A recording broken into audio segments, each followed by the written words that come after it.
అమ్మ కడుపులో పెరగాలి. ఏవి గర్భవాసమయ్యా? అన్ని దేవాలయాలు గర్భాలయాలు అయ్యాయి. అన్ని లోకాలు నిండిపోయినటువంటి విష్ణుతత్వాన్ని తన కడుపులో పొదిగించుకుంది మీ అమ్మ కౌసల్య. కడుపార మోసింది నిన్ను 12 నెలలు మోసి కౌసల్యానందనుడు అని పేరు తెచ్చుకున్నావు.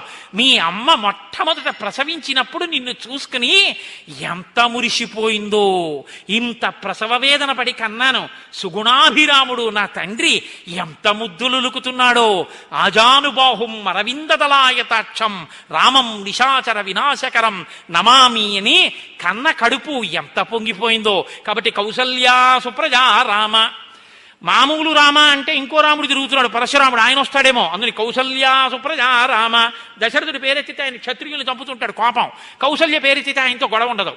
ఆడదాని పేరెత్తాడులే ఫోన్ లేని ఊరుకుంటాడు, వెళ్ళిపోతాడు. అందుకని ఎక్కడైనా ఉన్నాడో ఏమో. నీకు మంగళమగుగాక, నీకు భద్రమగుగాక. కాబట్టి కౌసల్య